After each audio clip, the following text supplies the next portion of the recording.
சில விடயங்களை மக்களோட அவசரமாக பகிர்ந்து கொள்கிறேன். ஏராளமான தகவல்கள் வெளியாகிய வண்ணம் இருக்குது. அவசரமாக தமிழர் பிரதேசம் ஒன்றில் குழாக்கட்டு உடைச்சு கொண்டு போகிறத பாருங்கோ. இலங்கை விமானப்பட களத்தில் இறங்கி மக்களை காப்பாற்றுற காட்சிகளை பாருங்கோ. இந்த காணொலியை பதிவு செய்து கொண்டிருக்க கூட எங்களோட வீட்டை சுற்றி ஒரு புயல் காற்று வீசி கொண்டிருக்குது. நிலைமை வரைக்கும் 56 பேர் இந்த இலங்கையில் இடம்பெற்ற அனர்த்தத்தால் இறந்திருக்கிறார்கள். 20 தாளமுக்கம் புயலாக உருப்பெறுகின்ற அந்த காட்சி தான் இது. இலங்கை வரலாறு காணாத ஒரு பேரழிவை சந்திச்சிருக்குது. அனர்த்தத்தால் உயிரிழந்தவர்களுக்கு ஜனாதிபதி நிதியத்திலிருந்து தலா 1 மில்லியன் ரூபாய் வழங்குறதுக்கு ஜனாதிபதி அவர்கள் ரூப்புகள் முகப்புத்தகம் ஏனைய எல்லா தளங்களிலும் இந்த தகவலை பகிருமாறு கேட்டுக்கொள்கிறேன். முக்கியமாக அவசர தொலைபேசி இலக்கங்களும் அறிமுகப்படுத்தப்பட்டிருக்குது.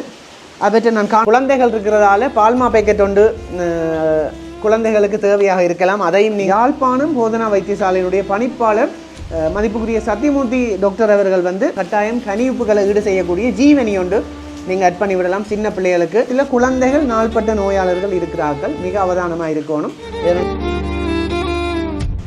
தமிழ் லெந்தரன் சொந்தங்களுக்கு வணக்கம். ஒரு அவசரமான காணொலியில் நான் உங்களை சந்திக்கிறேன். இந்த காணொலி மிக மிக முக்கியமான காணொலி. இலங்கைக்கு சிவப்பு எச்சரிக்கை விடுக்கப்பட்டிருக்குது. இற்ற வரைக்கும் 56 பேர் இந்த இலங்கையில் இடம்பெற்ற அனர்த்தத்தால் இறந்திருக்கிறார்கள். 21 பேர் காணாமல் போயிருக்கிறார்கள்.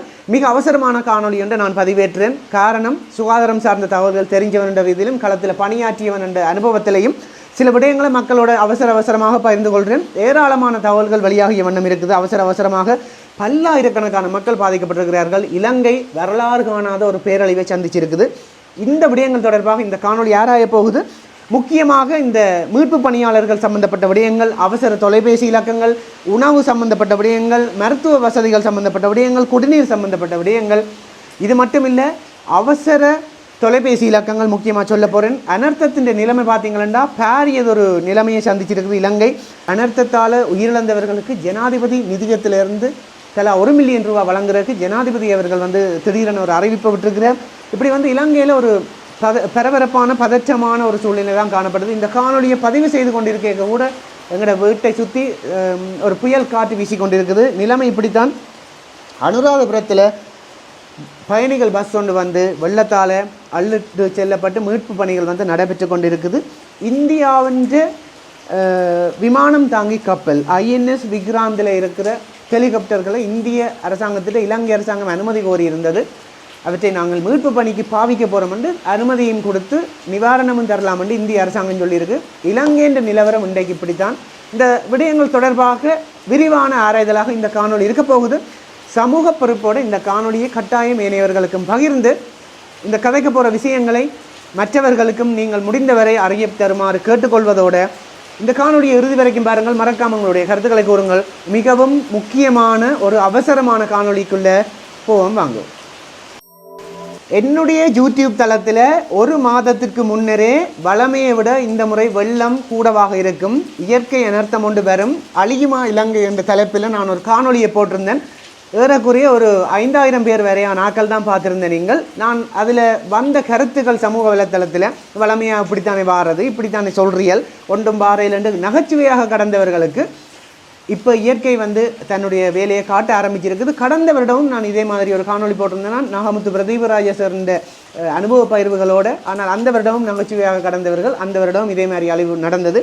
விஷயம் என்னென்னு சொன்னால், இலங்கையில் இற்ற வரைக்கும் இடம்பெற்ற இந்த அனர்த்தத்தில் வெள்ளம் மற்றும் புயல் அனர்த்தங்கள் மண்சரிவில் சிக்கி 56 பேர் இதுவரைக்கும் இறந்திருக்கணும், 21 பேரை காணவில்லை, பல்லாயிரக்கணக்கானோர் பாதிக்கப்பட்டிருக்கணும், ஆயிரக்கணக்கானோர் இடம்பெயர்ந்திருக்கணும். அனுராதபுரத்தில் ஒரு பஸ் வண்டி ஒன்று வெள்ளத்தில் சிக்கியிருக்கு. இதை தவிர நிறைய நேற்றைய தினம் ஒரு காருக்குள்ளே 3 பேர் கிழக்கு மாகாணத்தில் ஆற்றில் அள்ளுப்பட்டு சேர்ந்து அதில் இறந்தது. இப்படி நிறைய அனர்த்தங்கள் நடந்து கொண்டிருக்குது. உலங்கு வானூர்திகள் மூலம் மீட்பு பணி தீவிரப்படுத்தப்பட்டிருக்குது. அதுக்குன்னு சொல்லி அவசர தொலைபேசி இலக்கங்களும் அறிய தரப்பட்டிருக்குது. இந்த காணொலியில் இதில் கொசிப்படித்து கதைக்கிறதுக்கு நேரம் இல்லை. முக்கியமான அவசரமான விஷயங்களை நான் பகிர போகிறேன். முக்கியமாக இதில் மீட்பு பணியில் ஈடுபட்டிருக்கக்கூடிய இளைஞர்கள் நிறைய பேர் தயாராக இருப்பீங்களே. ஏன்னு சொன்னால் எங்களோட படியல் ஏதாவது ஒரு விஷயம் என்று சொன்னால் உடனே களத்தில் இறங்கி செய்கிறதுக்கு சண்டித்தனமோ சரி அல்லது சாப்பாடு விஷயமோ சரி என்னவோ சரி உதவியோ சரி முன்னுக்கு நிற்பாங்க. ஆனால் முதல் உதவி என்றதில் முதலாவது முக்கியம் உங்களுடைய சேஃப்டி தான் ஃபர்ஸ்ட். ஏன்னு சொன்னால் இப்போ இந்த பெய்த மழையால் வெள்ளங்களால் உங்களுக்கே தெரியாத குழிகள் குன்றுகள் தோன்றி இருக்கலாம். அப்போ ஏற்கனவே போன இடம் தானே பழகின இடம் தானேன்னு போய் நீங்கள் மாட்டுப்படாமல் இருக்கிறத உறுதி செய்யுங்கோ. அப்போ ஏழுமானவரை உங்களது வீடுகளை சுற்ற ஏதாவது குழிகள் குன்றுகள் உருவாகக்கூடிய இடங்கள் இருந்தால் அந்த இடத்துல ஒரு கம்பத்தை ஊண்டி விடுறது வந்து நல்லது. நான் சொல்கிறது இதுவரைக்கும் வெள்ளம் ஏற்படாத பிரதேசங்கள். ஏன்னு சொன்னால் முக்கியமாக வடக்கு மாகாணத்துக்கு வந்து இன்னும் இந்த புயல் வந்து ஒரு சில மணித்தியாலங்களில் நகரப்போகுது. அப்போ இந்த தகவலை அவசரமாக மற்றவர்களுக்கு பகிர்ந்து விடுங்க. நீங்கள் உங்களுடைய பிரதேசத்தில் இருக்கிற வாட்ஸ்அப் பைபர் குரூப்புகள் முகப்புத்தகம் ஏனைய எல்லா தளங்களையும் இந்த தகவலை பகிருமாறு கேட்டுக்கொள்கிறேன். முக்கியமாக மின் ஒழுக்குகள் ஏற்பட்டிருக்கலாம், அனர்த்த நிலைமைகள், அதாவது கரண்ட்டு ஷார்ட் வந்து சர்க்கிட் வந்து உருவாகி இருக்கலாம். நீங்கள் போகைக்கு அது உங்களை தாக்கக்கூடும். அப்படியான விடயங்கள் இல்லை, அல்லது இந்த மின் வடங்களில் ஒழுக்குகள் இல்லை, அவை வந்து நீரோட தொடுகையில் இல்லைன்றதை உறுதிப்படுத்தி கொண்டு ஒரு இடத்துக்கு போங்கன்னு சொல்கிறேன். என்னென்னு சொன்னால் உதவியில் மிக மிக முதலாவது உதவி உங்களுடைய சேஃப்டி ஃபஸ்ட்டாக இருக்கணும். விச ஜந்துக்கள் இருக்கலாம் இந்த நேரத்தில். அவர்கள் வந்து அவர்களுடைய வாழ்விடங்களுக்கு வந்து தண்ணி போனதால் அவை வந்து உங்களுடைய வசிப்பிடங்களுக்குள்ளே வந்திருக்கலாம். எனவே அவற்றின் அச்சுறுத்தல்லையும் எச்சரிக்கையாக இருங்கோ. இது முக்கியமாக நான் சொல்கிறது. முதலாவது விஷயம் வந்து இந்த நேரத்தில் நிறைய பேர் உணவின்றி வெள்ளத்தால் பாதிக்கப்பட்ட எத்தனையோ மக்கள் வந்து வீட்டுக்கு மேல் கூரையில் ஒரு நாள் ஃபுல்லாக இருந்து விமானப்படையினற்ற உதவியோடு பாதுகாக்கப்பட்டிருக்கணும். ஒரு சிலர் வந்து இலங்கையினுடைய ஒரு மாகாணத்தில் தென்னை மரத்தின் வட்டுக்குள்ளே கூட நின்று உலங்கு வானூர்தி மூலம் மீட்கப்படுற அந்த காட்சியில் தான் நீங்கள் பார்க்குறீங்க. இது வந்து விமானப்படையின் ஒரு பெரிய சாதனையாக பார்க்கப்படுது. விமானப்படை களத்தில் இறங்கி இருக்குது. உங்களுக்கு தெரியும், இந்த ஜனாதிபதி அன்றுகுமார் திசாநாயக்க அவர்கள் சொல்லியிருக்கிறார், பிரச்சனை இல்லை, காசை பற்றி யோசிக்க வேண்டாம், எல்லாரும் போய் களத்தில் இறங்குங்கோ, வேலை செய்யுங்கன்னு சொல்லி அவசர தொலைபேசி இலக்கங்களும் அறிமுகப்படுத்தப்பட்டிருக்குது. அவற்றை நான் காணொலியின் இறுதியில் சொல்கிறேன். முக்கியமாக உணவு சம்பந்தமாக என்னுடைய ஒரு தாழ்மையான வேண்டுகோள், இந்த நேரம் வந்து சனத்துக்கு சமைச்சு சாப்பிட நேரம் இருக்காது. அதால் நீங்கள் அரிசியோ மாவோ கொண்டே கொடுக்குறது வேஸ்ட்டு. இப்படியான பிஸ்கட் பேக்கெட்டுகள், இது வந்து இதுக்கு விளம்பரம் இல்லை, அவசரமாக வீட்டில் இருந்ததை நான் காட்டுறேன். இப்படியான பிஸ்கட் பேக்கெட்டுகள் நீங்கள் அதில் உள்ளடக்கலாம், அல்லது நூடுல்ஸ் பேக்கெட்டுகள் உள்ளடக்கலாம். நூடுல்ஸ் பேக்கெட்டுகள் ஏதாவது உள்ளடக்கலாம். கட்டாயமாக ஒரு குழந்தைகள் இருக்கிறதால பால்மா பேக்கெட் ஒன்று குழந்தைகளுக்கு தேவையாக இருக்கலாம், அதையும் நீங்கள் உள்ளடக்குங்க உங்களுடைய உணவு பொதியில். முக்கியமாக இந்த உணவு அல்லது அனர்த்த நிவாரணங்கள் கொடுக்குற பணியாளர்கள் உங்களுக்கு என்று சொல்லி ஒரு செக்லிஸ்ட் ஒன்று வச்சுருங்க கட்டாயம். ஏன் நான் இதை சொல்கிறேன் என்றால், இந்த விஷயங்களை நீங்கள் உள்ளடக்கலாம்.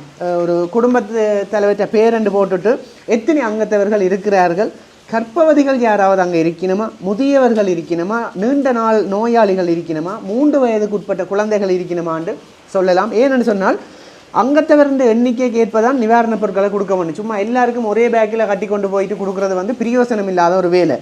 கர்ப்பவதிகள் இருந்தால், முக்கியமாக உங்களுக்கு பேறுகாலம் அண்மிச்சிருந்தால், உங்களுடைய குடும்ப நல உத்தியோகத்தர், நீங்கள் ஏரியா மிஸ்ன்னு சொல்லுவீங்க, அல்லது மிட்வைஃப் அல்லது பப்ளிக் ஹெல்த் மிட்வைஃப் PHM அவர்களோட தொடர்பு கொண்டு நீங்கள் வைத்தியசாலைக்கு போகிறது நல்லதுக்கு பேறுகாலம் கிட்டினார்கள், டெலிவரி டேட் கிட்டினார்கள், மிச்சாக்கள் ஒரு பாதுகாப்பான இடத்துல நீங்கள் நகர்றது நல்ல. என்னென்னு சொன்னால் உங்களுக்கு வர சிறிய தொற்றுக்கள் கூட பாரிய விளைவுகளை ஏற்படுத்தலாம். எனவே நீங்கள் மிக மிக கவனமாக இருக்க வேண்டும்.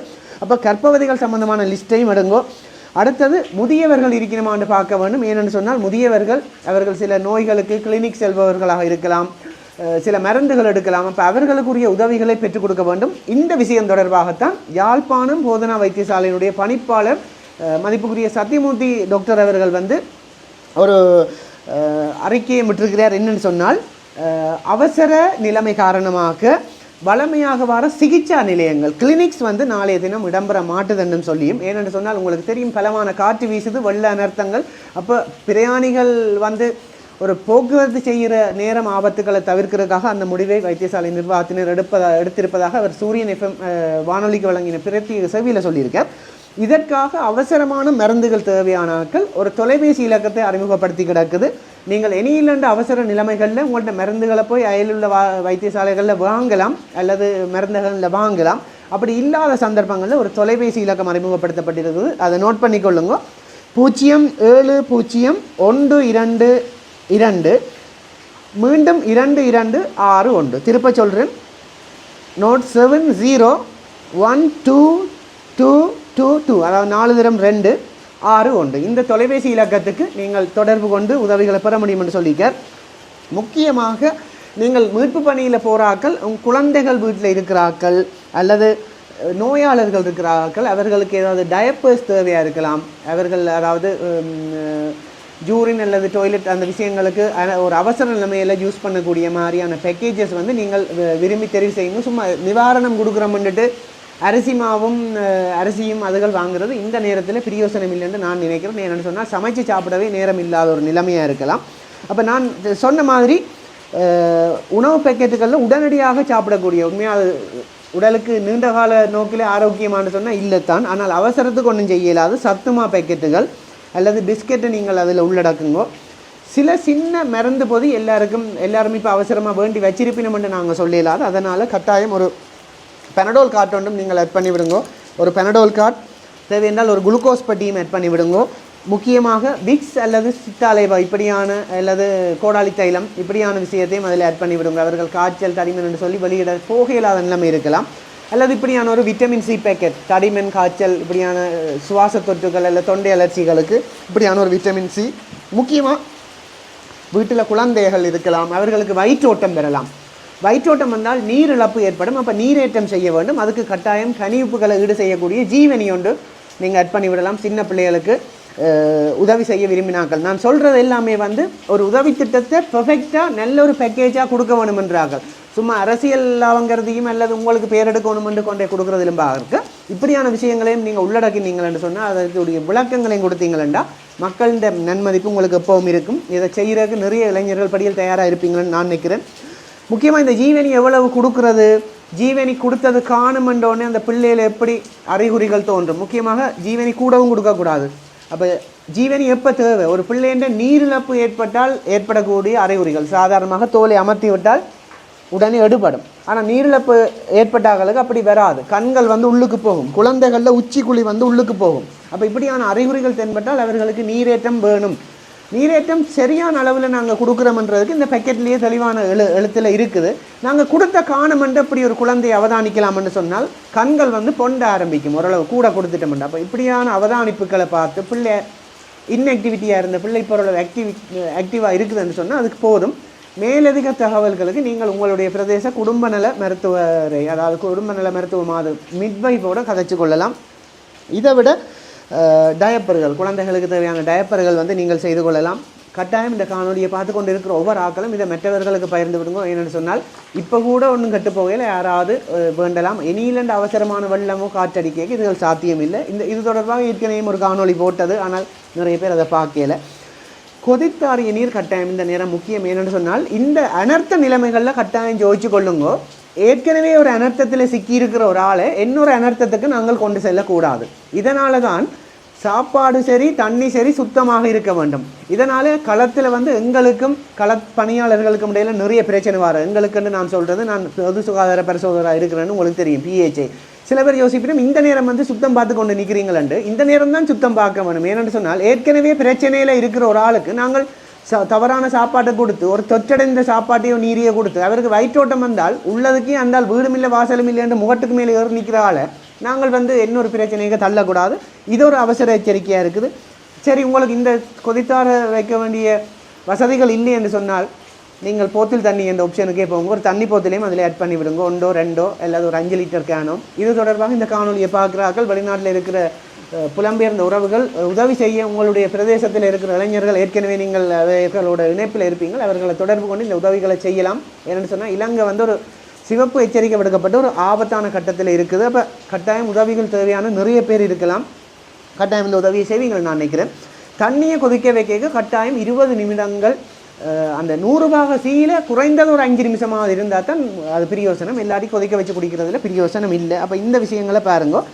கட்டாயம் உங்களோட வீடுகளுக்கு ஆபத்து வந்தால் அல்லது உங்களோட பிரதேசத்திலே ஒரு வெள்ள அனர்த்தமோ புயலோ வந்தால் உங்களது பிரதேச கிராம அலுவலர் அவசர வெளியேற்ற இடங்கள் என்று சொல்லி வச்சிருப்பார், இவாக்குவேஷன்ஸ் பாயிண்ட். அது சில ஒரு ஆலயமாக இருக்கலாம், பாடசாலையாக இருக்கலாம், சனசமூக நிலையமாக இருக்கலாம், ஒரு உயரமான உங்களுக்கு ஆபத்தில்லாத பகுதிகளாக இருக்கலாம்.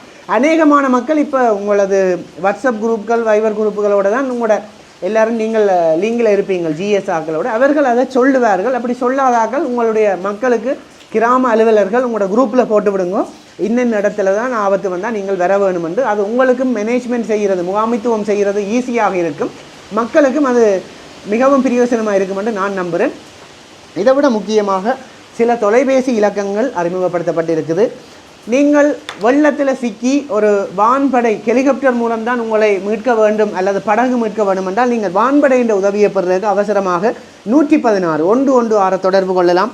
உங்களுக்கு அதே மாதிரி கடற்படை தலைமையகத்தோட தொடர்பு கொண்டு படகு சேவை வேணுமென்றால் 011 244 53 68 என்ற தொலைபேசி இலக்கத்தை தொடர்பு கொள்ளலாம். அல்லது இராணுவ தலைமையகத்துக்கு 113 113க்கு நீங்கள் கால் பண்ணலாம். அனர்த்த முகாமைத்துவ பிரிவுக்கு வந்து 117க்கு நீங்கள் தொடர்பு கொள்ளலாம். 117 தீயணைப்பு பிரிவுக்கு 110க்கு நீங்கள் தொடர்பு கொள்ளலாம். அவசர நேரங்களில் மின்னொழுக்குகள் ஏற்பட்டு தீ விபத்துகள் ஏற்பட்டால் இந்த மாதிரி நீங்கள் தொடர்பு கொள்ளலாம். அவசர ஆம்புலன்ஸ் சேவை இதை பற்றி நான் ஒரு தனி காணொலியை போட்டுக்கிறேன். 1990 1990 என்றதுக்கு நீங்கள் தொடர்பு கொள்ளலாம். இலங்கை மின்சார சபை அவசர பிரிவுக்கு வந்து நீங்கள் 1987 இதெல்லாம் வந்து ஹாட்லைன் நம்பர். உங்களுடைய தொலைபேசிக்குள்ளே வந்து சிம்மில் அதாவது ஃபோனில் பேலன்ஸ் இல்லாட்டி கூட இந்த நம்பர்களுக்கு கால் நார்மலாக போகும். ஹாட்லைன் நம்பர் நீங்கள் எந்த நிலையில் இருந்து கால் பண்ணினாலும் சேட்டலைட் கனெக்ஷன் போகும். எனவே நீங்கள் தொடர்பு கொண்டு உங்களது உதவிகளை நீங்கள் பெற்றுக்கொள்ள முடியும். திருப்பவும் சொல்கிறேன், உங்களுக்கு நீந்த தெரியாது அல்லது ஒரு அவசர நிலைமையில் உங்களுக்கு கையாள தெரியாண்டா நீங்கள் உதவி செய்ய போகாதேங்கோ. நீந்த தெரியாத ஒரு ஆள் இன்னொரு ஆளை காப்பாற்ற தூக்கி கொண்டு வரைக்க அவர் உங்களை இறுக்கி கட்டிப்பிடிச்சிட்டாருண்டா நீங்கள் நீந்தவே முடியாது. நீங்கள் எவ்வளோ பெரிய சுழியோடு வீரன் என்றாலும் தெரிஞ்சாக்கள் போங்கோ. முக்கியமாக இந்த இடத்துல சந்தோஷமான விஷயம் வந்து நிறைய பிரதேச சபை தவிசாளர்கள், அதே மாதிரி கிராம அலுவலர்கள், அரசியல் பிரமுகர்கள் எல்லாரும் வந்து களத்தில் இறங்கி வேலை செய்து கொண்டிருக்கிறீர்கள். எல்லாருக்குமே வந்து உண்மையாக மக்கள் சார்பாக மனப்பூர்வமான நன்றிகளும் பாராட்டுகளும். நிறைய எங்களோட மக்களுக்கு தேவைகள் இருக்குது. எல்லாரும் களத்தில் இறங்கி செய்யுங்கோ. முக்கியமாக இந்த செக்லிஸ்ட் ஒன்று எடுங்கோ. மக்கள்கிட்ட இருந்து அந்த செக்லிஸ்ட் எடுத்து அவர்களுக்கு தேவையான உதவிகளை வழங்குறது பொருத்தமாக இருக்கும். அதுக்குரிய ஒரு 4-5 டீம் இருந்தால் 4-5 பேர் உள்ள ஒரு குழு இருந்தால் சரி. முக்கியமாக இந்த நேரத்தில் பாம்பு கடிக்கலாம், அப்படியான நேரத்தில் என்னென்ன மாதிரியான முதலுதவிகள், நீரில் மூழ்கினாலுக்கு என்னென்ன முதலுதவிகள் அதை சரியாக செய்யுங்க. இப்போ ஒரு ஆளுக்கு வந்து பாம்பு கடிச்சிட்டு தந்தால் அதை பிடிச்சி நாங்கள் பிடிச்சி வாயால் கடிக்கிறதோ இல்லை கைத்தால் இறுக்கி கட்டுறதோ அதை ஸ்ட்ரெஸ் பண்ணுறதோ அவர் வந்து இன்னும் தீவிரத்தன்மையை கூட்டும். உடனடியாக வைத்தியசாலைக்கு கொண்டு போகணும். நோயாளியை ஸ்ட்ரெஸ் ஆகாமல் பயப்படாமல் வச்சிருக்க வேண்டும். இப்படியான விடயங்களை சொல்லுங்க. இலங்கை ஒரு வரலாறு காணாத அனர்த்தத்தில் இருக்குது. குளக்கட்டு உடைச்சேன்டா யோசிச்சு பாருங்கோ. குளக்கட்டு சாதாரணமாக உடைக்காது. அந்த இடத்துல வாழ்கிற மக்கள் எவ்வளவு இன்னலையும் அவலத்தையும் எதிர்கொள்ள போகிறார்கள். மிகவும் அலர்ட்டாக இருங்கோ. எல்லா மக்களும் பாதுகாப்பாக இருங்கோ. வீட்டுக்குள்ளேயே இருங்கோ. ஏழுமானவரை இந்த நாட்களில் பிரயாணங்கள் செய்வதை தவிர்க்கணும். இந்த பெரிய காற்றுக்கு ஒரு மரக்கொப்பு முறிஞ்சு விழுந்துட்டுதுன்னு சொன்னாலே அது பாரிய அனர்த்தங்களை கொண்டு வரும். இன்றைக்கு கூட ஒரு பிரதேச சபை தவிசாளர் ஒருவருடைய வாகனத்துக்கு மேலே மரம் ஒன்று விழுந்திருக்கு. யோசிச்சு பாருங்க. அதுக்குள்ள நேரடியாக விழுந்திருந்தால் அவர்களுக்கு உயிர் சேதங்கள் அந்த ஆபத்துகள் இருக்கும். எனவே இந்த காணொளி ஒரு உயிர் காக்கிற காணொளி, மிக முக்கியமான காணொளி. அவசர நிலைமைகிறது உடனடியாக பதிவேற்றேன். இந்த காணொலியை பார்க்குற வெளிநாட்டு உறவுகள் கூட நீங்கள் இங்கே இருக்கிற உள்நாட்டு உறவுகளுக்கு இந்த காணொலியை அனுப்பி வச்சு விடுங்க. மீண்டும் சொல்கிறேன், இந்த நீங்கள் உதவி திட்டத்தில் கொடுக்குற அந்த உணவு பொதியோ அந்த பேக்கேஜில் நான் சொல்லுகிற இந்த விடயங்களை உள்ளடக்கி செய்யுங்க. கட்டாயம் மருந்து பொருட்கள், ஜீவனி இப்படியான விடயங்கள் வந்து தேவை. பிஸ்கட் இப்படியான விடயங்கள் ஒவ்வொரு வீட்டிலையும் கட்டாயம். இப்போ கூட இன்னும் கரண்ட் நிற்கலை. உங்களது சார்ஜர் லைட் இருந்தால் சார்ஜர் லைட், ஃபோன் சார்ஜ் பண்ணி ஃபுல் சார்ஜில் வையுங்கோ. சரி, ஒருக்கா மோட்டர் போடையிலண்டா ஒருக்கா மோட்டரை போட்டு விடுங்கோ.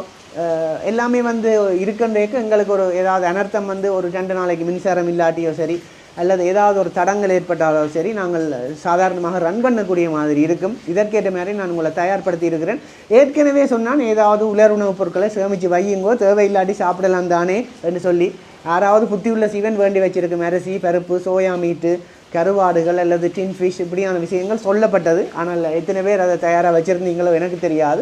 இப்போ கூட ஒன்றும் கெட்டுப்போகையில் சாதாரணமாக வாங்கி வச்சால், முக்கியமாக வீட்டில் குழந்தைகள், நாள்பட்ட நோயாளர்கள் இருக்கிறார்கள், மிக அவதானமாக இருக்கணும். ஏன்னு சொன்னால் இவர்களை சொல்கிறது வல்னரபிள் குரூப் அண்டு, இலகுவாக பாதிக்கப்படக்கூடிய வர்க்கத்தினர். மற்றவையோட ஒப்படைக்க இவை தான் இலகுவாக லொக்காகணும் இப்படியான பிரச்சனைகளுக்கு. எனவே பயப்பட வேண்டாம். இந்த தொலைபேசி இலக்கம் சொல்லியிருக்கிறேன், இப்படியான விஷயங்கள் சொல்லியிருக்கிறேன். என்ன மாதிரி உதவி திட்டங்களை டெக்னிக்காக செய்யலாம், டெக்னிக்கலாக அதாவது ஒரு தொழில்நுட்ப ஆலோசனையோட வடிவாக செய்யலாம் என்று சொல்லியிருக்கிறேன். ஜனாதிபதி அறிவிச்சிருக்கிறார், மக்களுக்கு நான் நிதி ஒதுக்குறேன். ஜனாதிபதி நிதியத்திலிருந்து கூட அனர்த்தங்களால் உயிரிழந்தாக்களுக்கு 1 மில்லியன் ஒரு ஆளுக்கு கொடுபடுது. நீங்கள் இறங்கி வேலை செய்யுங்க கொண்டு கட்டாயம் எங்களுடைய படியல் இப்படியான விஷயங்களுக்கு பின் நிற்கிறேல அடிவாடோ சரி இப்படியான விஷயமும் சரி உடனடியாக களத்தில் இறங்கி சட்டப்பட்டு உதவி செய்கிறதுக்கு நிறைய பேர் தயாராக இருப்பீங்க. எங்களோட சனம் பாவம் இறங்கி தாராளமாக உதவி செய்யுங்க. ஆனால் உங்களுடைய பாதுகாப்போட திருப்பவும் சொல்கிறேன், பாராளுமன்ற உறுப்பினர்களாக இருக்கலாம், எந்த அரசியல் கட்சி பிரமுகர்களோ எல்லாம் செய்யுங்கோ. ஆனால் உங்களோட பாதுகாப்போடு, ஏனென்றால் உங்களுக்கு பழக்கப்படாத இடம், நீங்கள் போகைக்கு நீங்கள் ஆபத்தில் சிக்கலாம். மீண்டும் ஒரு நல்ல காணொலியில் சந்திப்போம். இலங்கைக்கு சிவப்பு எச்சரிக்கை விடுக்கப்பட்டிருக்குது. பாதிக்கப்பட்ட பிரதேசங்களை தவிர பாதிக்கப்பட போகிற பிரதேசங்களுக்கு தான் இந்த காணொலி முக்கியமான செய்தி. நான் மறக்காமல் எல்லாருக்கும் ஷேர் பண்ணி விடுங்க. மீண்டும் இன்னொரு நல்ல காணொலியில் சந்திப்போம். தமிழ் இந்த யூடியூப் தளத்தை சப்ஸ்கிரைப் பண்ணாமல் நிறைய பேர் பார்க்குறீங்க. சப்ஸ்கிரைப் பண்ணி போது பார்த்தா எனக்கும் ஒரு மோட்டிவேஷனாக இருக்கும். காணொலியை லைக் செய்து உங்களுடைய கருத்துக்களை மறக்காமல் தட்டி விட்டு போங்க. மீண்டும் இன்னொரு நல்ல காணொலி சந்திப்போம். பாய்.